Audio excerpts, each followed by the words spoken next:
Эрхэм уулзсан энэ өдрийн мэндийг хүргэе. Legal Talks podcast-ийн ээлж дугаар та бүхэнд хүрч байгааг дуулахад таатай байна.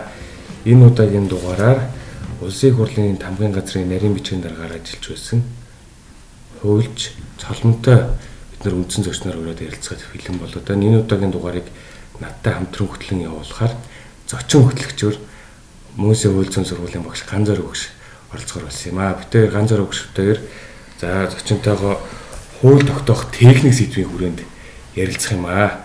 Та сонсогч нартай өөрийнхөө бас товч танилцуулбал.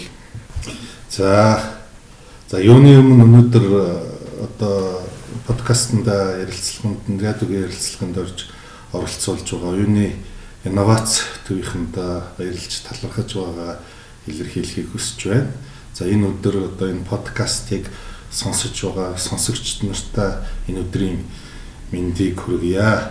За миний хувьд бол Монгол Улсын их сургуулийн хууль зүйн дэд сургуулийг төгсөөд Монгол Улсын их сургуульд багшаар ажиллаж байгаад за дараад нь хууль зүйн дотоод хэргийн яамд хууль зүйн дотоод хэргийн сайдын зөвлөх хууль зүйн бодлогын газрын дараагаар 10 гаруй жил ажилласан. За тэрний дараагаар саяхан Улсын их хурлын тамгын газрын ерөнхий нарийн бичгийн дараагаар ажиллаж байгаад ажиллаа өгсөн. Одоо Монголын хуульчдын холбооны гишүүн хуульчаар одоо хуваарь ажиллаж байна да. За баярлалаа.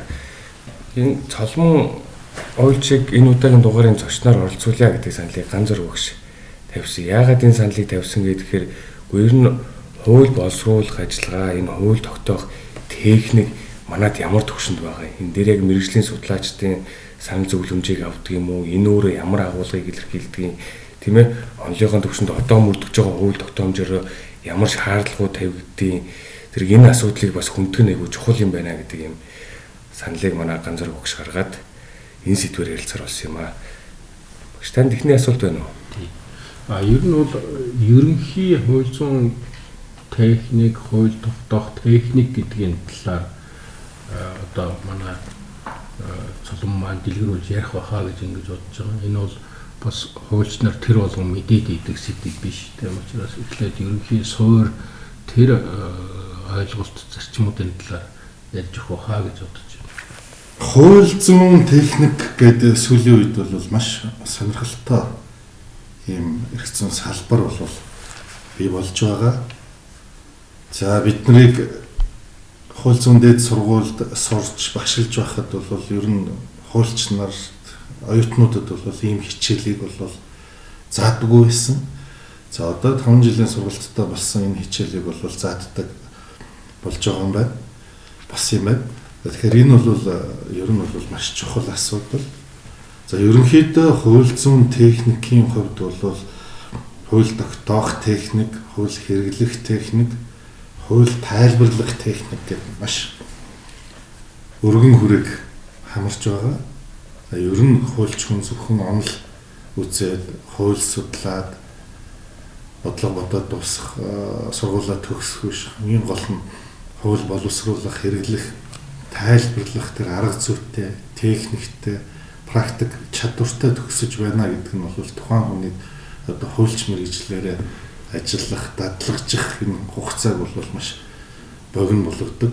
Энэ утгаараа бол хууль зүйн техникийн одоо энэ предмет бол одоо маш чухал ийм салбар бол гэж бодож байна.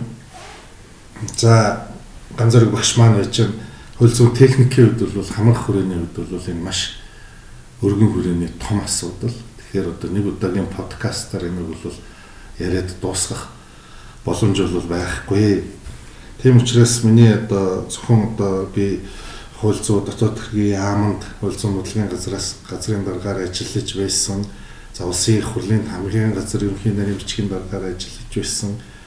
Энэ ажлынхаа туршлагын он жилүүдэд надад тулгарч байсан тэр практик за хуульчдад тулгардаг тэр арга зүйн асуудлууд дээр ерөнхийдөө төвлөрч ярих гэж бодож байна. За илүү тийм онлайн ч юм уу арга зүйн ч юм уу эсвэл одоо тийм шинжлэх ухааны шинжтэй бол юм бол одоо би өнөөдөр яриад тийм бол бас сонирхолтой байх бах. За илүү зүгээр яг миний өөрийн одоо 15 6 жил яг цэврийн хууль боловсруулах чиглэлээр ажиллахад миний чухам зүгээр хувь хүн дээр хуульч хүн дээр ингээ ажиглагдж ийсэн хууль боловсруулах явцад одоо тулгарч ийсэн ийм их асуудлуудыг бол дэлгэрүүлж ярья гэж бодож байна. За нэгдүгээрт ер нь хуулийг хэн боловсруулдаг юм бэ гэдэг асуултаас юм ер нь бол яриагаа бол эхлэх зүг ба. Тэгэхээр үндсэн хуулийн дээр байдаг хууль санаачлах хэрэг. За энэ бол ойлгомжтой. Улсын их хурлын гишүүд, ерөнхийлөгч, засгийн газар хууль санаачлагдаг тийм үндсэн хуулийн дээр тийм. Тэгэхээр энэ дээр бол чимэд багш бол бидний хууль зүйн дотоод төргийн яамд байхад ирж санал бодлоо зөндөө ярьдаг байсан. Чимэд багш бол биднэрт хууль санаачлах эрх юм боловсруулах эрх гэдэг хоёр юм чинь боловсруулах үүрэг гэдэг хоёр юм чинь шал ондоо юм байдаг юм шүү. Хууль санаачлана гэдэг чинь бол илүү улс төрийн одоо бодлогын асуудлаа ярьж байгаа юм. А хуулийг одоо хэн боловсруулах юм бэ гэхээр цэвэр хуульч хүн яамт хамгийн газар ажиллаж байгаа хуульч нарийн мэргэжлийн хүмүүс боловсруулнаа гэж ярьж ирсэн. Чимэд өгшийнхаа одоо сэрүүн тухайн үед ярьжсэнтэй бол миний хувьд бол 100% санал нийлдэг. За ер нь бол одоо хичнээн хүн яг энэ хууль боловсруулах чиглэлээр бие дааж ажиллаж байна гэхээр бол энэ одоо Монгол улсын хэмжээнд бол нэг тийм маш бага тоо гардаг. За бүр ингээд тодруулаад ирэх юм бол улсын их хурлын хамгийн газар нэг 40-50 орчим хуульч хууль эрх зүйн хэлтсэд ажилладаг. За засгийн газрын хэрэг эрхлэх газар 10 гаруй хуульч хүн ажиллаж байгаа хуулийн хэлтсэд нь. За хууль зүйн дотоод хэргийн яамны хууль зүйн бодлогын газар за үеийн үед нэг хэлбэлцээд 20 орчим мэргэжилтэн, ахлах мэргэжилтэн, хуульч мэргэжлийн хүн ажилладаг. За бусад яамдууд бол салбарын хувьд одоо бодлогоо тодорхойлох ёстой. Бодлогоо тодорхойлно гэдэг чинь яг ер нь хамгийн том бодлого бол хуулиар л хэрэгжиж гарна шүү дээ. Тэгэхээр бусдад яамдад бол нөхцөл байдал бол бас гарцсангүй ондоо байдаг. Жишээлбэл хуулийн хэлтстэй яам бай. За зөвхөн нэг хуульчтай яам бай. За вообще ерөөсө хуульч байхгүй ч яам бол миний ажилласан он жилүүдэд бол тохиолдчихсон. Тэгэхээр харамсалтай нь юу гэж ажиглагддаг вэ гэхээр бусад яамдын хувьд нөгөө хуульч нар маань илүү хамгийн газрын одоо сайдын тушаа шийдвэр төрийн нарийн бичгийн даргын тушаа шийдвэр боловсруулах ажилд анхаарал хуулийн төсөл дээр бол нэг их ажилдаггүй ийм тохиолдлууд бол байдаг. А тэгэхээр бусад яамд дээр бол одоо хуульч мэргэжлийн бос хүмүүс одоо бусад салбарын яам жишээ нь эрүүл мэндийн яам дээр бодлогын газар нь хөвчлэн эмч хүмүүс ажилладаг байтал байгаль орчны яамд байгаль орчны чиглэлээр одоо мэргэжил эзэмшсэн иймэрхүү олон жил ажилласан. Тэр хүмүүс маань дадлаг туршлагатай мундаг хүмүүс л байдаг. Боловч одоо хууль боловсруулах ажил дээр ер нь эцсийн дүндээ хуульч хүн л ажиллах ёстой байна да гэсэн юм бодолтой явдаг. Тэгэхээр ерөнхийдөө ингээд нэг том зургаар наваад үзэх юм бол хуулийг боловсруулах ажлыг Монгол улсын хэмжээнд ер нь яг нарийн мэргэжлийн ажил дээр 100 гаруйлах юм. Яг идэвхтэй өдөр тутам ингээд ажиллаж байгаа гэдгийг хэлье. Яг нь шууд бусаар хуулийн төсөл боловсруулах явцад оролцдог хүмүүс байдаг тийм үү? Жишээ нь одоо тухайн салбарын асуудал хариуцсан агентлагийн мэргэжилтнүүд тэр хуулийг хэрэгжилж байгаа, амьдралд хэрэгжилж байгаа, хэрэгжүүлж байгаа. Тэгээд хуулийн цонхоог анзаарсан, хуулийн зөрчилтэй байгааг одоо хийдэлтэй, давхардалтай байгааг анзаарсан ийм хүмүүс бол бас хуулийн төсөл боловсруулах ажилд бол одоо шууд бусаар ордог. Гэхдээ яг тэр ажлын хэсгийн нарийн бичгийн дарга яг хууль боловсруулдаг хүн маань хинбэ гэхээр бол ер нь заавалчгүй одоо хуульч хүн байх шаардлагатай юм байдаг. Дараагийн асуудал бол олон хуульч хүмүүс ажилладаг тийм үү? Хуулийн төсөл боловсруулах, хууль зүйн яам дээр, хууль зүйн бодлогын газар ингээд олон хүмүүс ажилладаг. Тэгэхдээ яг ингээд хуулийн төсөл албан чинь хуульч хүмүүс ингээд анзаараад хараад байхаар за хүмүүс бол янз бүр шүү дээ. Эмэгтэй, эрэгтэй, хөшин, залуу, янз бүрийн сургууль төгссөн ийм янз бүрийн хүмүүс байдаг л да. Тэгэхээр яг тодорхой нэг албан бичиг хөтлөлтийн албан бичгийн хууль боловсруулах техникийн асуудал дээр хууль хэрэглэгч техникийн асуудал дээр гараад ирэхэд за эхэндээ шууд ингээд ажилд ороход хүн болгон юмыг бол ингээд чадаад мэдээд байхгүй шүү дээ. Тэгэхээр хэд хэдэн тийм хүний тийм өөрийнх нь онцлогуд хууль зүйн техниктүүд за тэр нь шууд хуулийн төсөл боловсруулахад эсвэл албан бичиг боловсруулахад бол шууд нөлөөлдөг. За жишээлбэл нэгдүгээр хүний сэтгэлгээний онцлог санаа нөлөөлдөг юм байна гэж боддог. Хүмүүс яадаг вэхээр өөрийнхөө сэтгэж байгаагаараа л ярьдаг тийм үү? Хүн болгоны сэтгэлгээ ондоо шүү дээ. Ижлэхэн байх ямарч боломж байхгүй. Тэгэхээр сэтгэж байгаагаар л бас яг адилхан бичдэг. Тэгээ олон жилийн хугацаанд 13 жилийн хугацаанд нэг хүний залуу хүмүүс янз бүрийн хүмүүсийн ингэ бичгийг ингэ хянаад үзэхэд бол цэвэрхэн яаж сэтгэж байна, тухайн асуудлыг яаж харж байна гэдэг өнцгөөс л асуудлыг бичдэг учраас тэр хүний яг яриад нэг хэлбэртэй тэр бичгийн хэлбэр нь бол яг давхцаад байдаг. За тухайлбал сонин тохиолдлууд байдаг шүү дээ. Надад бол тохиолдчихсан зарим нэг хүн бол ингээд өгүүлбэр доторх өгнүүдийнхээ бүтц байрлалыг ингээд сольж яриад байдаг. Тийм? Үлийн эзэн үйл үгээ жишээ нь холж яриад байдаг хүн байд. Тийм үү? Одоо жишээ нь би ажилдаа явсан гэж ярих ёстой шүү дээ дөрмийн дагуу тийм үү? Ажилдаа би явсан, сургуульдаа би явсан гэдэг ч юм уу. Эсвэл би явсан штэ сургуульдаа би гэдэг ч юм уу. Ингэж сонин яриад байдаг. Өөрөөхөө илэрхийлдэг ийм хүмүүс. Тэр сэтгэлгээний хандлагын хууль боловсруулах юм дээр нь бас буугаад байдаг гэж үү? Шууд буу. Тэр бол одоо эхний ээлжинд бол шууд буу. Тэр бол яах вэ гэхээр яг эхний ээлжинд албан бичиг боловсруулаад ороод ирэхэд хүний тэр нэг өгүүлбэрийн бүтцэн ийм замраагүй бүтцтэй байгаад байдаг л да. Тэгээд тэр нь бол өөрөө явандаа бол ингээд олон жилийн хугацаанд ингээд засаад ингээд сайжруулаад тахаар энэ техникийн үед бол энэ хүний тэр сэтгэлгээнийх нь юмуд нь бол сайжирдаг. Тэр стандартт нь бол дагуу хууль боловсруулах техник арга зүйн асуудалд бол суралцж байна гэсэн үг л дээ. Ер нь бол явандаа бол энэ засардаг. Дараагийн нэг анзаарэгдсэн юм бол зарим хүмүүс дистаралал муутай ярьдаг. Нэг гол юм ярьж яснаа, нэг ондоо юм ярьснаа, тэгснээр бүр хамааралгүй юм ярьдаг ч юм уу. За эсвэл зарим хүмүүс их системгүй яриад байдаг.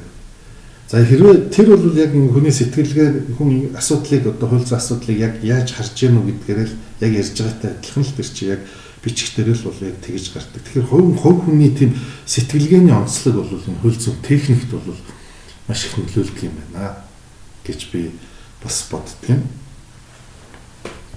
За хоёр дахь нөлөөлдөг хууль зүйн техникт яг нөлөөлдөг. За тэр нь хууль зүйн тэр бүтээгдэхүүнд нөлөөлдөг юм бол тухайн тэр асуудал дээр ажиллаж байгаа хүний хууль зүйн хуульч хүний тэр сэтгэл зүйн онцлог бас их нөлөөл. Одоо тухайлбал бол айгаа хурцааш та тийм хүн байж болно тийм хүмүүсийн аашаа шин болов шал янз бүр байж та тэгэхээр асуудлыг бол маш хурцаар илэрхийлнэ бичгээ бариад ороод ирэхээр ер нь бол хойлон хураан шийдэг гэдэг ч юм уу тийм ер нь бол тэр нь бол ингээд тэр хүний юу нь бол сэтгэл зүйн онцлог тийм аашаа шин бол бас их шууд нөлөөлж гарч харагддаг. За тэгэхээр тухайлбал бол ингээд их бөөрөнхий хүн байдаг тийм үү? Асуудлаа ярьж өгдөг үг ингээд тойрол ингээд давхгаад байдаг. Яг гол юм тойрол давхгаад байдаг ерөөсөө ярьдаг. А гэтэл тиймэрхүү хүмүүс голд төлөв харж хахад боловсруулж оруулж ирж байгаа тэр хууль зүйн тэр бүтээгдэхүүн бас яг адилхан л тийм л байдаг. Чи яг гол юм хэлээдгээ чи яг эн чинь гол асуудал биш үү гэхээр л хэлж өгдөг тойрол давхгаад байдаг. Тэгэхээр энийг бол бас тэгэл тодорхой хугацааны дараа бол энийг бол бас хүмүүс тодорхой стандартын хууль боловсруулах техникийг эзэмшсэний дараа бол бас ингээд сайжраад засагдаад явдаг. Сайн таны хэлсэн тэр энэ сэтгэл зүйн онцлогтой холбоотой хуульч боловсруулж байгаа мэрэгжлийн хүмүүсийн тухай ярьж байгаа учраас за өмгөөлөгч гэвэл бас нэг өөр боловсруулах юм тийм ээ. Шүүгч гэвэл бас нэг өөр хандлага байх юм. За яг энэ хууль зүйн техник гэдэг юм уу яамд ажиллаж байгаа мэрэгчлэлтэн бас нэг өөр хандлагатай.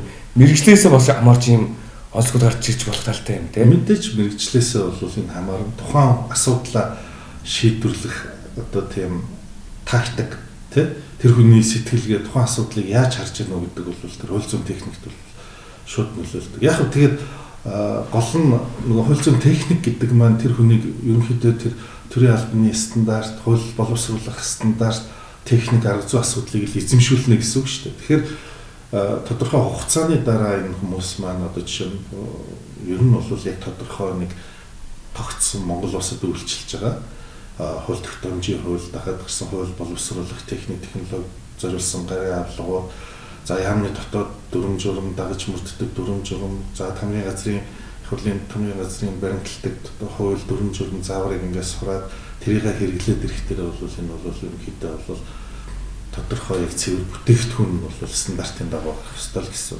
Тэр үртлээ бол бас үе бол иймэрхүү асуудлууд бас нэлээд нөлөөлдөг юм байна гэж хардаг. За энэ бол мэдээж миний амьдрал дээр тохиолдож би өөрийнхөө амьдралаас анзаарсан олон жилийн хугацаанд ингэ хүмүүстэй ингээд хуульч хүмүүстэй ажиллаж байхад л анзаарч харж ирсэн тийм юм байна да гэж харж ирсэн юм л асуудлууд. За гуравт нь хуульч хүн асуудал боловсруулахад тэр хүний хуульч юм өөрийнх нь мотивац гэж ярьдаг шүү дээ. Мотивац. Асуудлыдаа хандж байгаа хандлага нөлөөлдөг. За зарим хүмүүс бол ажилдаа бол маш хариуцлагатай хандна. Шинжэн өдөржинсэн асуудлынхаа цаана гарах гэж хичээн. Бүх чадал хүчээ бол ажилдаа дайчилж одоо мотивац одоо бүх юмдаа дайчилж ингэж хурцлж ажилдаг байхад за зарим нэг хуульч хүмүүс маань за яах вэ тэг ингэсгээд нэг ингэж явуулчвал явандаа тэгээд нэг гарах байх л та гэд юм харахгүй нэг уншуулж харахгүй яг хөө тийм юм байдаг, тийм тохиолдол бол байдаг. Тэр бол бас л яадгүй гэхээр тэр гарч байгаа бидний одоо хууль гэдэг тийм хууль зүйн алтан бичиг тийм босод одоо нийтээр дагаж мөрдөх дүрм журам боловсруулахад тэр энэ одоо хууль зүйн бүтээгдэхүүний чанартай бол шууд холбоотой гэж ойлгодог. За дараа нь нөлөөлдөг юм бол хамгийн чухал асуудал бол монгол хэлний асуудал. Ер нь хуульч хүн хуулийн төсөл дээр ажиллаж байгаа за хууль зүйн янз бүрийн алтан бичиг дүрм журам нийтээр дагаж мөрдөх хэмжээ боловсруулж байгаа бол монгол хэлийг маш сайн эзэмшсэн байх хэрэгтэй. Монгол хэлийг эзэмшдэг байх хэрэгтэй. Монголын үг одоо нэр томьёо энэ бол сайн мэддэг. Энэ бол чадвар бол хуульч хүний бас үндсэн гол чадваруудын нэг. Одоо манайд бол бас яг сайхан болж байна л да. Сайхан орос хэл дээр сургууль төгсөж байна. Москвагийн том дээд сургуулиудын хүмүүс төгсөөд ирж байна. Англи хэл дээр одоо том сургуулиуд гарлаа. Дэлхийн хэмжээний томоохон дээд сургуулиуд одоо Нью-Йорк, Лондон, Вашингтоны сургуулиуд төгсөөд ирж байна. Сайхан л байдаг. Янз бүрийн амлын мэдлэг бол маш сайн сурцсан байдаг. Тэгээд тэр хүмүүстэй ингээд ажиллах яг цэвэр хууль зүйн Монголд юу хэрэгтэй вэ? Хууль зүйн техникийн талаас ингээд харахдаг. Тэр хүмүүсийг ингээд анзаараад байхад шууд нөгөө гадаадаараа сэтгэдэг. Гадаадаар сэтгэж ойлгоод асуудлыг Монгол асуудал байгаа шүү дээ тэр маань. Монгол тохиолдож байгаа асуудал. Гэтэл гадаадаараа сэтгэж ойлгоод бичгтээ монголоор орчуулж бичдэг. Тэгэхээр тэр хүний нөгөө нэг гарсан бүтээгдэхүүнийг ингээд уншихтай цэвэр орчуулга гадаад хүн орчуулад монголоор бичсэн юм шиг л харагдаад байна. Энэ бол бас их тийм сонин юм ажиглагдаад байдаг. Гэхдээ яг нь ер нь харж байхад ийм ерөнхийдөө энэ хүүхдүүд бол айгүй энэ яг ийм мундаг сургууль төгсөж ирсэн хүүхдүүд бол айгүй хурдан сайжраад монгол хэлийг айгүй хурдан сайжраад айгүй хурдан сайжирдаг л та. Тэрийг бол хэлхэн зурдаг гэж бодож. Тэр энэ хуульч хүний сэтгэл зүйн одоо сэтгэлгээний асуудал хандж байгаа хандлагын монгол хэлний янз бүрийн хүчин зүйлүүд бол энэ хууль зүйн техник гэдэг юмд арга зүй гэдэг юм шууд нөлөөтэй. Энэ бол тийм чухал ач холбогдолтой. Энэ маань бол юунд дээр ач холбогдол нь гарах вэ гэхээр эцсийн дүндээ нөгөө хуулийн төсөл маань чанартай байх уу, чанаргүй байх уу, албан бичиг маань хуулийн дагуу байх уу, нөгөө хүмүүс маань хуулиа зөв хэрэгжилж байна уу, буруу хэрэгжилж байна уу, ямар стандарт дагуу юм боловсруулж байна гэдэг дээр л энэ асуудал бол эцсийн дүндээ бол ач холбогдол нь гарч ирдэг. Тэгээ яг зөвхөн Монголын мод урттай богинотой янз бүрийн хүмүүс байдаг. Тэгэхээр миний туршлагаар ингээ хууль зүйн дотоод хэргийн яамд бодлогын газар гараад ичил ингээ үе үеийн хуульч нартай ингээ ажиллаж байхад яг нөгөө байгууллагын хувьд одоо улсын хурлын хамгийн газар ч гэсэн адилхан төрийн байгууллагын хувьд ч гэсэн нөгөө хүмүүсээ сургадаг тийм стандарт байдаг. Тэр нь бол ерөөсөө энгийн маш ойлгомжтой. Дөнгөж ороод ирсэн хүмүүст мэдээж одоо эрүүгийн хуулийн төсөл Тэ иргэний хуулийн төсөл дээр ажиллаа гэж хийцэж хэлэхгүй. Тийм биз. Тэгэхээр тэр орж ирж байгаа шинээр орж ирж байгаа хүүхд маань хичнээн мундаг сайн сургууль сайн төгсөөд ирсэн байсан ч гэсэн багаас нь ажилд сургаж яана л гэсэн үг шүү дээ юм бол тэ шатаар ахиулж яана л гэсэн. Эхний ээлжинд ороод ирлээ гэхэд хамгийн дороос нь албан бичгийн төсөл боловсруулж байгаа жишээ. Албан бичгийн төслөө боловсруулад сайн боловсруулад ингээд нэг тодорхой хугацааны дараа хагас жилийн дараа айгу болоод ирэхдээ засгийн газрын тогтоолын төсөл дээр сууж ажиллаж эхэлнэ. За бусад яамнаас ирж байгаа засгийн газрын төсөл дээр одоо хууль зүйн үнэлгээ үнэлдэг гэх ажлууд дээр ажиллана. За дараад нь дүрм журм боловсруулах асуудал хариуцуулна. Нийтээр дагаж мөрдөх хэмжээнд тогтоосон актууд байна тийм үү? Тийм актууд дээр ажиллаад эцсийн дүндээ нөгөө мэргэжилтэн маань явсаар байгаа тодорхой хугацааны дараа хуулийн төсөл дээр ажиллаж эхэлдэг. Одоо хуулийн төсөл маань ондоо шүү дээ. Ахтагч хууль байна, нэмэлт өөрчлөлт байна, жижигхэн шиг алдаа засах асуудал байж байгаа маш их том бодлогын салбарын асуудал ярих тийм асуудлууд байна. Тэгэхээр бол бас л жижигхээс нь томруулаад томхон шиг хуулийн төслүүд дээр суултан хамгийн суулт ингээд ажиллаулдаг. Тэгэхээр энэ дээр бол бас нэг тийм сони юм гарах байх л та. Гэхдээ ер нь миний л ажлын туршлагаар ингээ харж байхад ер нь бол одоо хуулийн төсөл дээр бие тааж ажиллаж сурна гэдэг нь бол үндсэндээ хуулийн сургууль төгсөөд ирсэн хүнийг сурах төр стандартыг хууль зүйн техникийн эзэмших асуудал бол ерөнхийдөө 3-5 жил шаардлагатай байдаг. Тэгэхээр энэ хууль зүйн техникийг хуулийн сургуулиудад ингээд сайн чанартай заана гэдг нь эцсийн дүндээ энэ олон жил 5 жил сураад дадлавчих энэ хугацааг л ер нь богиносгох л мэдсэн зорилготой байна. Хуулийн сургуультай хууль зүйн техникийн хичээлийг маш сайн ороод судлаад эзэмшсэн байх юм бол ороод ажиллахад бол маш богинохон хугацаанд л дадлагчиж чанартай одоо бүтээгдэхүүн гаргадаг ийм л хулж болно гэсэн өгөлтэй. Тэгэхээр нэг ийм асуудал байгаа юм л да.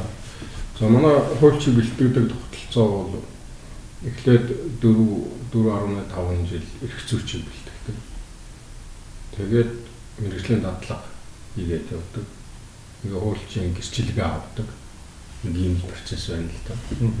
Тэгэхээр одоо энэ хууль боловсруулах үйл ажиллагаанд оролцож байгаа энэ хуульчид тавигдах тэр нэг том шалгуур нь хуульчийн гэрчлэгээ ч юм уу тийм байх уу эсвэл өөр тустай юм байх уу гэдэг нэг асуудал байгаад байна. Өөрөөр хэлэх юм бол эндээс юу харагдаад байгаа вэ? Бид хэдийн сүүлийн бараг 10 жил маргаж байгаа энэ их хурлын дамын газар ажиллаж байгаа, хууль зүйн яамд ажиллаж байгаа, бусад яамдуудад ажиллаж байгаа, за бусад захиргаанд ажиллаж байгаа энэ хүмүүсийн хийж байгаа энэ үйл ажиллагааг ер нь одоо хуулийн мэргэжлийн үйл ажиллагаа гэж үзэх юм уу гэдэг нэг юм байна. Энэ талаар юу гэж бодох вэ? За хуульчийн өөрөөр хэлэх юм бол яхахгүй бид нар бол хуульч гэдэг яриад байдаг. Гэтэл үгүй маа энэ чинь бол зөвхөн шүүгч хөлгөлж прокурорын төвшөнд тэр хуулийн хэрэглээг яадаг хүмүүсийг л хуульчийн мэргэжлийн үйл ажиллагаа гэж хэлнэ. Бид нэг юм хандлага байна. Үгүй маа гэдэг одоо тэгэхээр дахиад энэ хуульчийн эрх зүйн байдлын хуулийг шинээр боловсруулах ажил гарах байх. Тэгэхээр энэ дээрээ ер нь яаж тогтвол зүгээр юм болоо. Ялангуяа ийм хийж байгаа тэр тоон хавьдууд 100 тонны асуудал байна. Үгүй энэ өргөжлөө гэж бодъё. Энийг энэ үйл ажиллагаанд оролцохыг хүсэж байгаа хүний хувьд төсөөлөл нь ямар байх ёстой болов.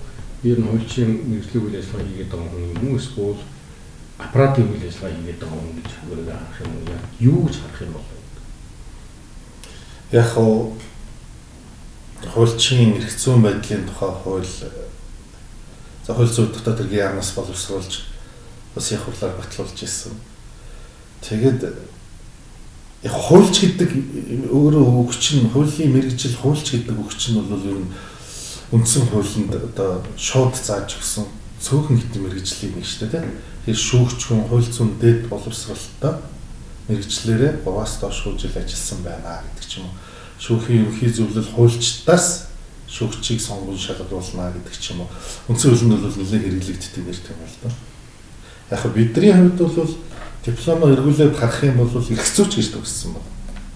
Гэхдээ үндсүүлийн концепц ингээ хараад байхад бол бид нар хуульчаараа төгссөн юм шиг. Хуульч сургууль төгсөөд болж болдог юм шиг. Тэгэхээр ингээд хараад байхад бол ер нь энэ мэрэгжлийн асуудал биш. За миний хувьд би хараад байхад боловсон хүчнийг яаж бэлтгэх вэ гэдэг асуудал дээр л шууд очих хэрэгтэй байна. Боловсон хүчнийг одоо яаж бэлтгэх вэ? Тэгэхээр дэлхийд дээр бол үндсэндээ ингээд нэг хоёр чиглэл байгаад байна шүү дээ. Англи, Америкийн чиглэл. За Английн ч бас биш юм да. Америкийн чиглэл, маягийн чиглэл. Одоо хуулийн сургууль төгсдөг. Тодорхой хуулийн сургууль ч одоо юм шүү дээ. Жишээ нь GD юрист доктор гэдэг сургуульд тийм үү. Гэхдээ тэр чинь бол гүйччүүд хүн болгон шууд орохгүй. Эхлээд нь тэр ангид орохын тулд 4 жилийн хугацаатай дэд боловсрол эзэмш. Тийм үү.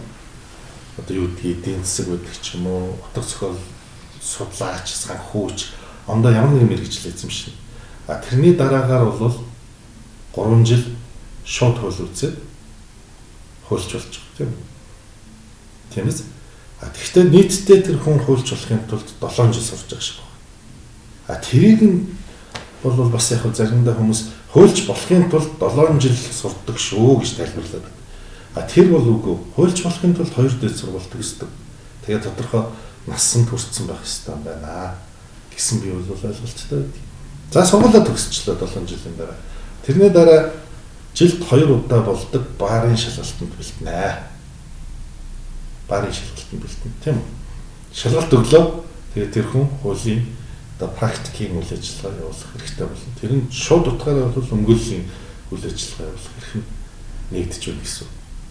За Америкийн тогтолцоо бол яадаг вэ гэхээр шүүгч, прокурор, за тэдний яамд ажилладаг хүмүүс байна те, public defender гэдэг баг, solicitor гэдэг одоо бас хууль зүйн яамд ажилладаг төлөвлөдөг ийм хүмүүсээ бол барын холбооны шалгалт өгсөн хүмүүсээсээ сонгож шалгуулдаг л да. Ягаад вэ нөхөр одоо тэр чинь өмгөөлөгч байх хэрэгтэй, илтгэх ур чадвартай байх хэрэгтэй. Одоо тэрний дараа тодорхой практик дадлага хийсэн байх ёстой. А тэгээд Америкийн тогтолцооч нь бол нэг арай ондоо шүү. Улс төрийн одоо үзэл баримтлалаар нь исламыг дэмждэг гэж байгаа юм шүү. Улс төрийн үзэл баримтлалаар нь консерватив юм уу тэ тэр баримтлалаар нь одоо юм томлогоо нэгтгэдэг. А манай тогтолцоо бол нэг арай ондоо шүү. Бид нар боловсон хүчний аягүй сайн тогтолцоотой явж ирсэн. Тийм хуулийн байгууллагууд боловсон хүчний аягүй сайн тогтолцоотой байсан. Энэ тогтолцоо хаанаас орж ирсэн бэ гэхээр мэдээж нөгөө Герман Урамын эрх зүй, Германы эрх зүй тэгээд тэрүүгээрээ дамжаа зөвлөлт бодус гэж байхад Оросоор дамжаад манад орж ирсэн боловсон хүчний тогтолцоо шүү дээ. Маш энгийн юм бол зүгээр шатаар ихнаал гэсэн үг тийм үү? Цагдаагийн байгууллага, прокурорын байгууллага, шүүхийн байгууллагад нэг орсон хүн шатаар дэшээ ингээд мацаад байна гэсэн. Хамгийн багаас нь эхлэл дэшээ ингээд ажиллаад байна л гэсэн үг. Боловсон хүчний тогтолцоогоо бэлтгэхдээ прокурор, шүүгч, цагдаа гэдэг ч юм уу бид нар бол аюул системтэй бэлддэг гэсэн шүү дээ. Одоо жишээ нь сургууль төгсөд ирсэн хүүхдээ прокурор хөдөө явуулж тийм. Хавдад очиод ажиллаад ажлын шалгаад төгсөчөөд за ажил нэлээд сайжраад ирэн бүтэн нөгөө тий чинь хинтээр үе жоохон төвшүүлээд явуулчихдаг. Хинтээ зөрчсөн шүүгч прокурорын нөгөө залуу хүүхэнд 2-3 жил ажиллаад нэлээд ажлын сайжраад ирэхдээ нь дахиад сэлгээд өмнө говьд очиод нэг аймгийн дараагаар прокурор одоо аймгийн прокурор тэмүүлчихдэг тийм шүүгч. Тэгээд нөгөө өмнө бүр ингээд сайжраад ер нь ажлын чигтгэх юм байгаад гэх юм бол бүр хот руу татаж авчираад ингээд шат тахиулаад ингээд дэвшүүлээд идэг л да нөгөө шат тахсан тогтолцоо. Тэгэхээр яг энэ хоёр системийн алийг бид нар сонгох ёстой юм байна. Тэ? Зөвхөн өмгөөлөгчдөөс шүүгч прокурорыг ингээд сонгоод хэнийг ч хамаагүй шүүгчээр тавиад идэг юм тогтолцоо байх ёстой юм уу?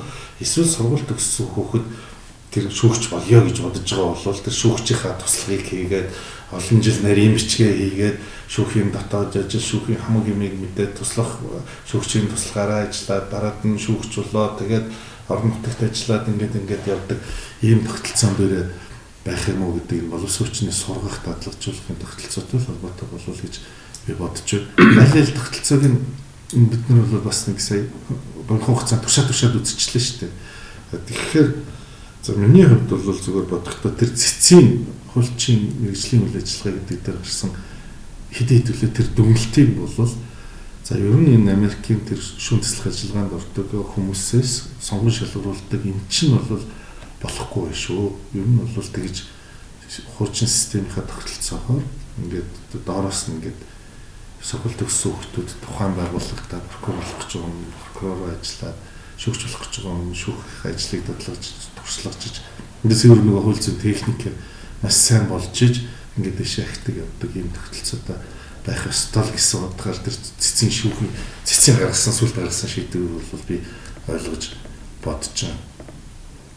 Тэгэхээр энэ дээр нэг ийм үргэлжлүүлээд нэг юм асуулт зөв яг энэ мэрэгжлийн үйл ажиллагаа гэдэг яг зүгээр одоо дараагийн асуулт бол илүү их тийм хууль боловсруулах үйл ажиллагаанд оролцож байгаа хуульчийн мэрэгжлийн асуудал гарч ирж байна. Одоо шүүхүүд бол жишээлбэл эрүү иргэн захиргаа одоо цаашаа юуч болох юм гэмээр гэрүүл одоо хөдөлмөр гэдэг ингэ яв. Энэ хүн мэрэгшиж болох уу гэдэг асуулт гарч ирж байна. Цаашдаа одоо жишээлбэл эрүү гэрх зүйн чиглэлийн хууль тогтоомжийг боловсруулах ажлын тийм тэр техникийг мэддэг. Одоо жишээлх юм бол цалин бол мэдж байгаа. Эрүүгийн хуулийн өнөөдрийн хийсэн техник бол бусад хуулиудаас их өөрөөр хийгдсэн. Их төвөгтэйгээр хийгдсэн. Магадгүй зүгээр нэг сайн муу янз янзаар хийх баг. Тэгэхээр нэг мэрэгшиж болохгүй гэдэг нэг юм асуулт гарч ирж байна. Тэгээ энэ мэрэгшилтэй холбоотойгоор юу гэхээр за дөнгөж сургууль төгссөн хүүхдийг ийм хууль боловсруулах үйл ажиллагаанд оролцуулахад тэр хүүхд чинь мэрэгших хийх боломж тааруул та. Тийм учраас энэ хүн ер нь практиктэй байх ёстой хүн үгүй юу гэдэг асуулт. Ерөөх юм бол практик байгууллагуудтай сая бас дурддагдлаа л да тийм практик байгууллагууд дээр оролцоод ирээд ингэж яваад тэгжээж энэ хүн энэ хуулийг боловсруулах ажилд оролцох ёстой юм уу? Скол илүү энэ практик бол нэг тийм чухал биш ч гэдэг юм. Энэ яагаад ийм асуулт гарч ирж байгаа гэхээр зарим хууль тогтоогч нар ярьдаг л да. Хууль бол одоо амьдралаас урган гардаг. Амьдрал мэдэхгүй хүн бол хууль боловсруулах байхгүй ч гэдэг юм. Тэгэхээр энийг мэрэгжлийн асуудал практик дээр тэр хүн соригдсон байх асуудал. Гэт ийм юмнууд дээр ер нь ямар бодол, ямар тайлбар байж болох вэ? Яг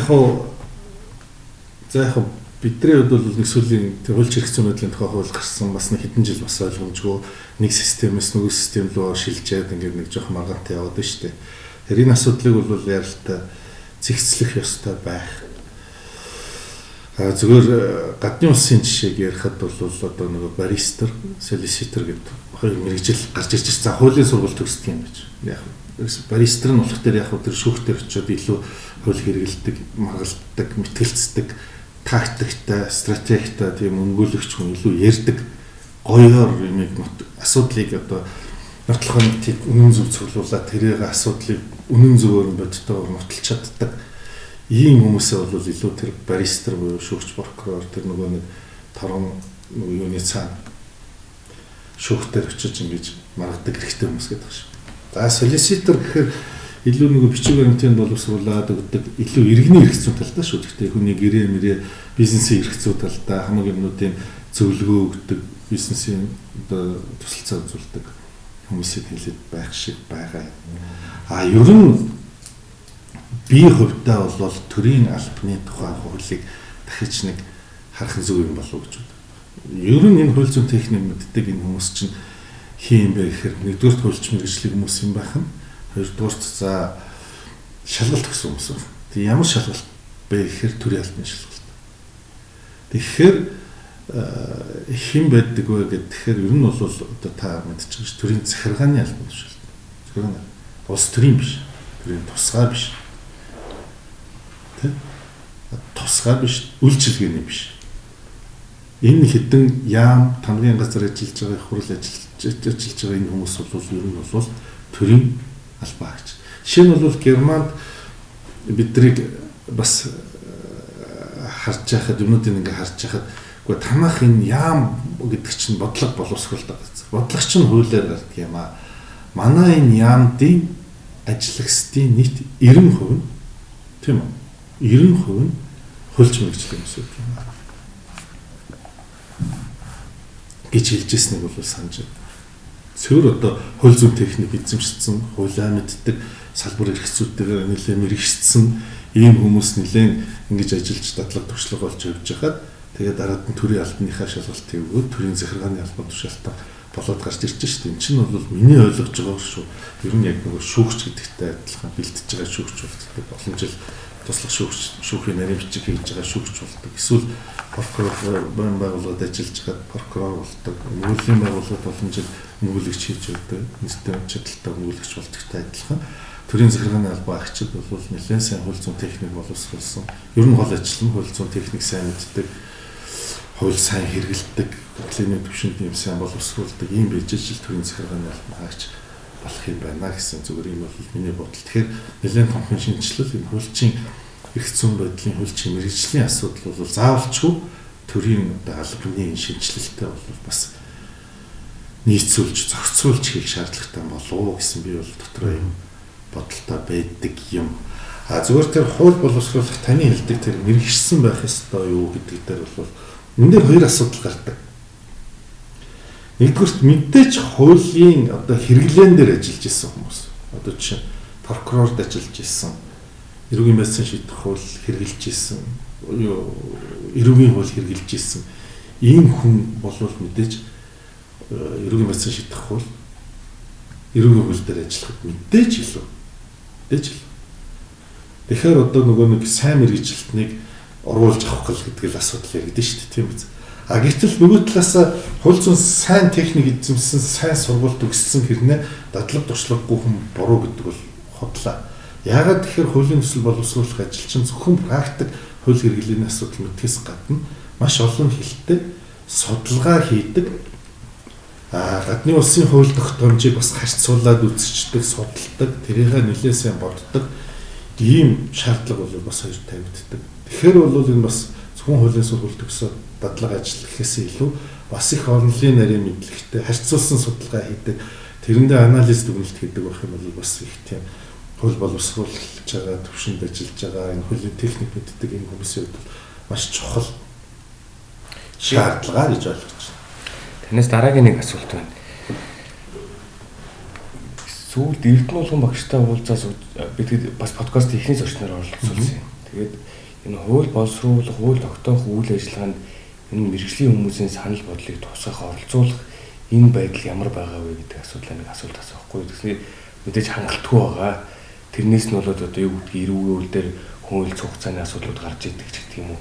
Ийм одоо хариулт хэлж ийсэн. Тэгэхээр өнөөдөр энэ хууль тогтоомж бидний хуульчнаар хэлэхгүйгээр зүгээр ер нь энэ нийгэмд ер нь хууль балтаад гарч байгаа хууль өөрөө насан богиноч байдаг юм уу? Ийм шүүмжлүүд их байна. Тэгэхээр энэ өөрөө хууль боловсруулаад байгаа мэргэжилтнүүдтэй байна уу? Эсвэл хууль санаачлаад байгаа санаачлагчтай байна уу? Эсвэл эцлээд батлаад байгаа хууль гишүүдтэй байна уу гэдэг нэг юм асуулт байна л да.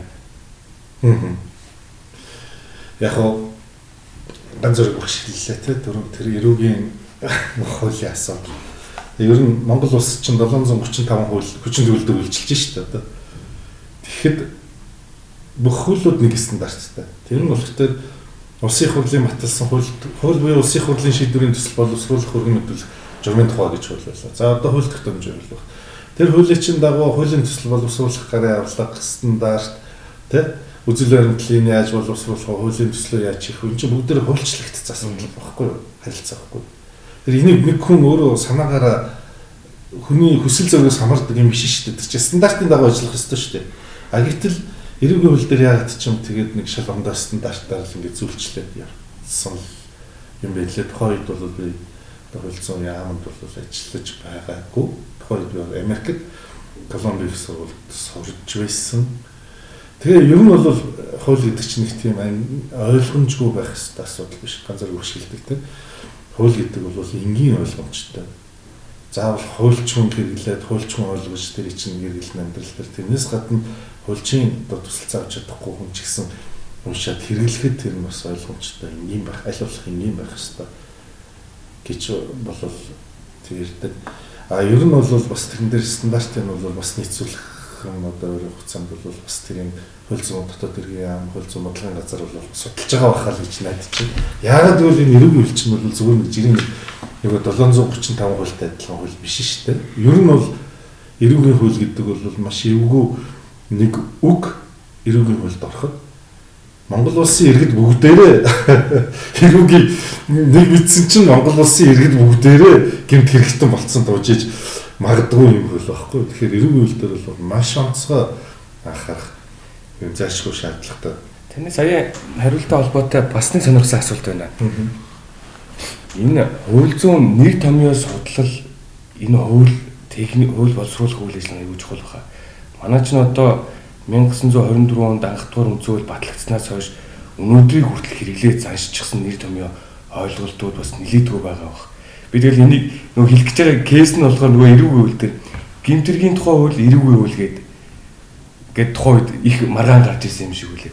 Тэгэхээр эрүүгийн хууль гэдэг бол нэгэнд хэрэглээд тогтчихсон биднэрт хэрэглээд тогтчихсон юм хууль зүйн нэр томьёо юм а гээд энэ маргаа эцэлэгжсэн гэж би юмнаас уншиж байсан.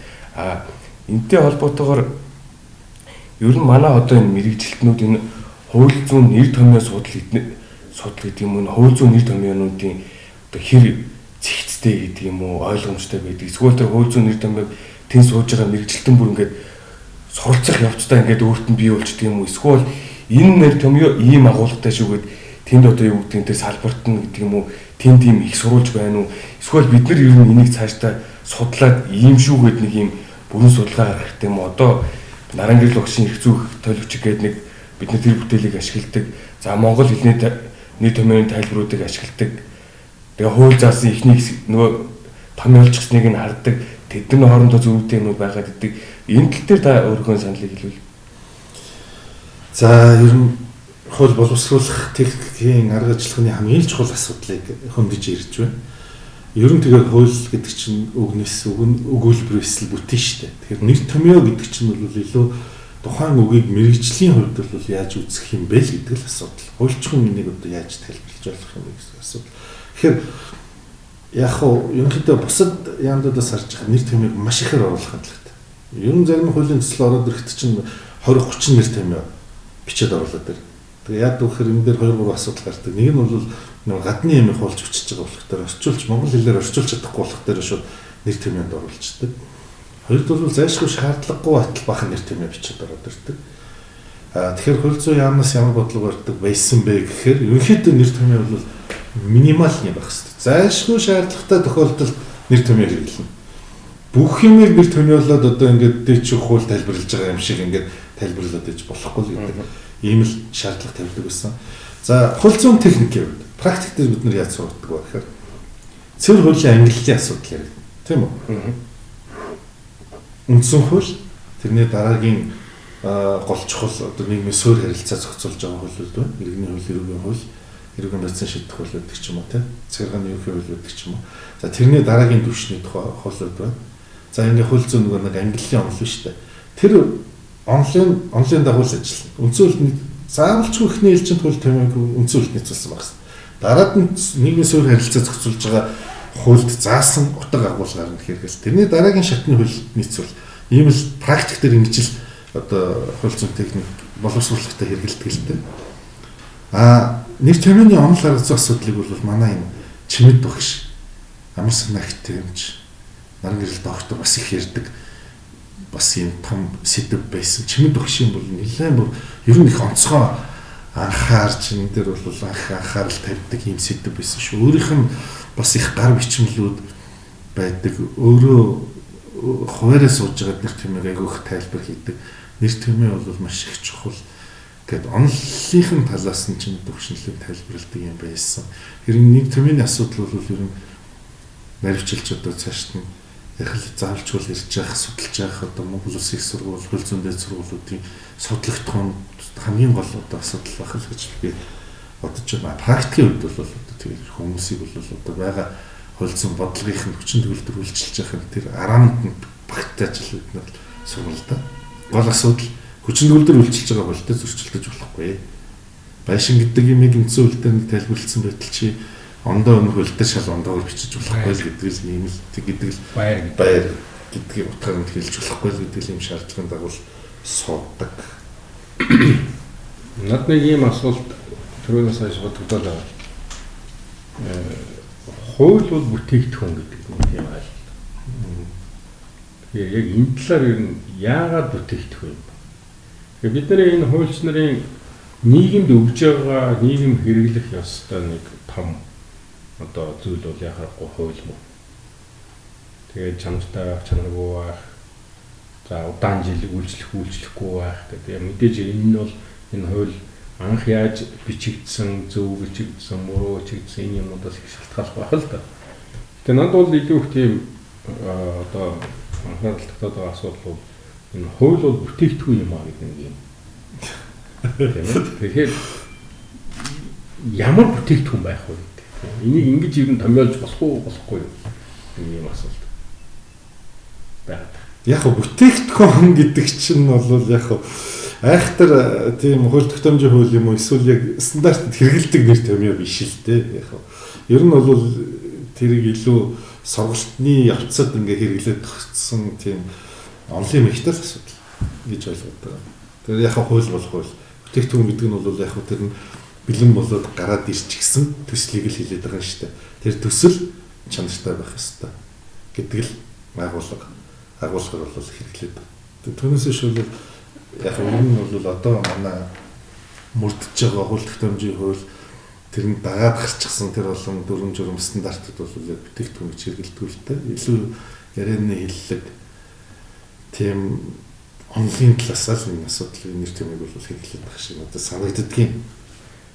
Энэ дээр нэг юм асуудал байгаа юм л да. Зөвхөн хуульч биш хүмүүс, өөр мэргэжлийн хүмүүс энэ процессыг одоо энэ хууль тогтоох процессыг инженерчлж болно, дахин инженерчлэн гэдэг ингээд яриад байдаг. Өөрөлдөх юм бол одоо үйлдвэрлэлийн процесс ч гэдэг юм уу, ийм зүйлтэй зүйдэг л да. Технологи ашиглах. Одоо тэгээд ийм хэв маяг тоогуулах. Тийм ээ. Тэгэхээр энэ өөрөө болдог гэдэг юм уу, болдгүй гэдэг юм гэсэн юм асуулт байна. Зүгээр хуульчнаар бол яг энэ дээр бол яаж ханддаг вэ гэхээр нэлийн тийм хүндийдүү ханддаг л да. Ямар сайн юу яриад байна. А гэтэл бусад шинжлэх ухааны хүмүүс бол яадаг вэ гэхээр энийг ингэх ёстой гэж. Тэгээд зарим баримт бичиг дээр байж дахин инженерчлэн.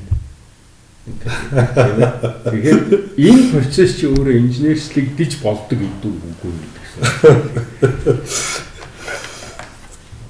Гэхдээ яг зүгээр сонирхолтой л асуудал л да. Тэгэхээр яг сүүлийн үед л залуучууд мэдээж хорвоо ертөнцийн өөрчлөгдөж байна. Тийм үү? Одоо ер нь гар утаснаас л ер нь хорвоо ертөнцийн хаач гисэн одоо Нью-Йорк Таймс, Вашингтон Пост хүсэх юм бол одоо Трамп юу хэлж байна, Путин юу ярьж бүгдийг л авч болж штэ. Ер нь бол мэдээллийн технологийн ерөн ихэлж байна. Инженерчлэлийн асуудал.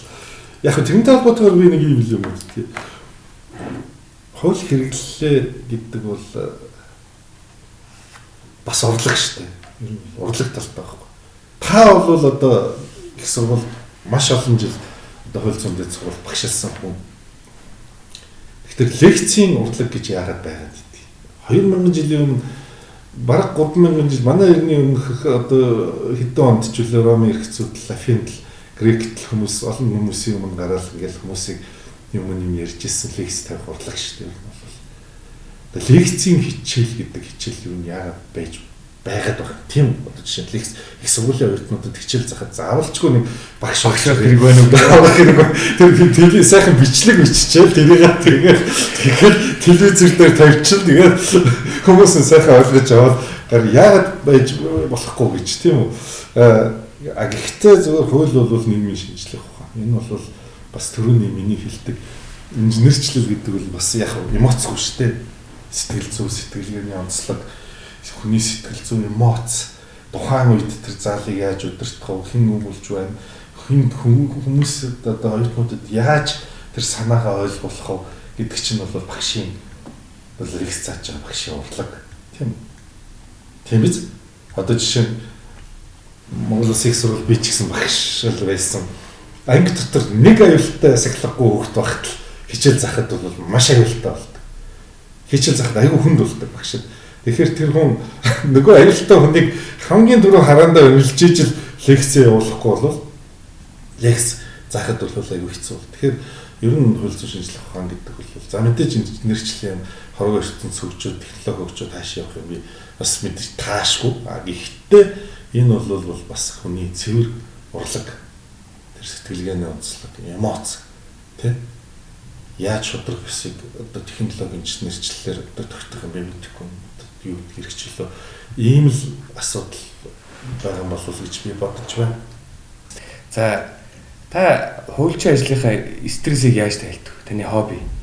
За хуульчин ажлын стресс хуульчин ажилтай бол би дуртай стрессli ажил.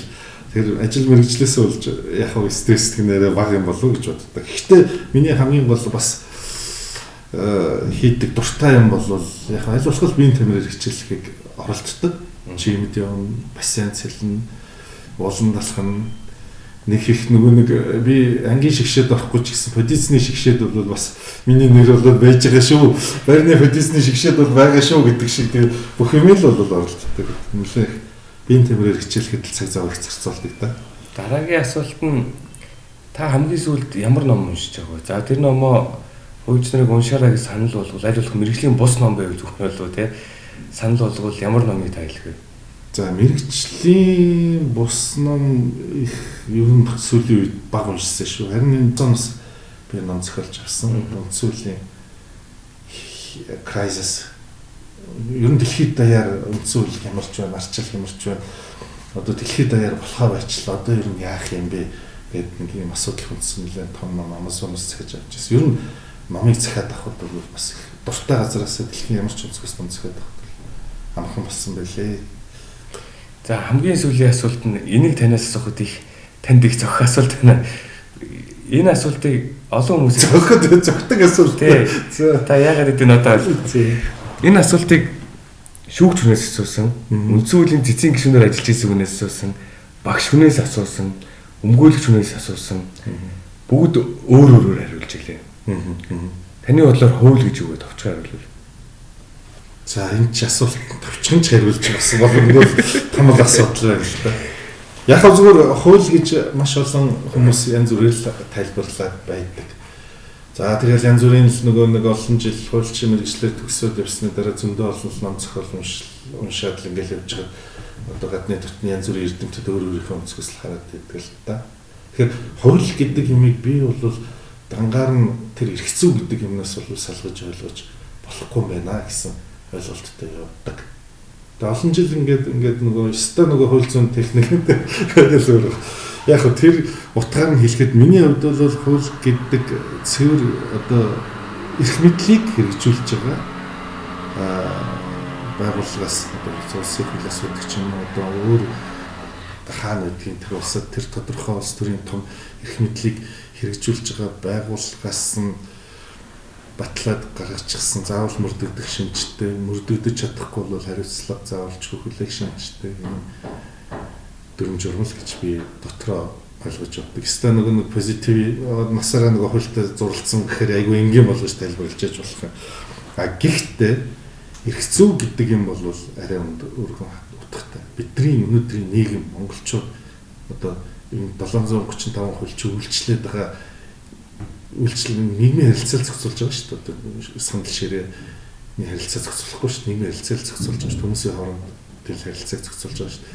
Тэгэхээр энэ харилцааг ингэж нэг цол болгож байгаа тийм хийсвэр абстрактны үнэт зүйл зарчмыг агуулсан ийм одоо манай нэг шудраг хэсэг агуулсан ийм бидний хамгийн үнэтэй цэнтэй нэг агуулсан ийм зүйлийг бол би эрх зүй гэж ойлгодог. Тэгээд түрүүний хэлсэн хууль гаргаж байгаа нөгөө нэг эрх мэдэлтэй байгаа эрх мэдлийг хэрэгжүүлж байгаа хүмүүс маань энэ эрх зүйтэй өөрсдөө захих гэдэг энэ эрх зүйтэй нийцүүлж энэ хуулиа гарах ёстой. Энэ хоёр юмыг бол яг бол юу эрх зүйт юу гэдгийг бол би салгаж тайлбарламааргүй байна.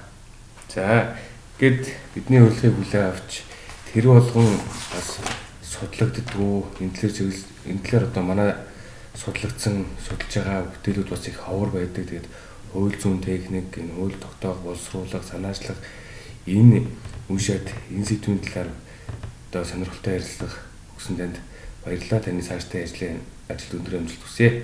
За их баярлалаа. Таны ажил бас амжилт. Ганцаар багштай бас баярлалаа.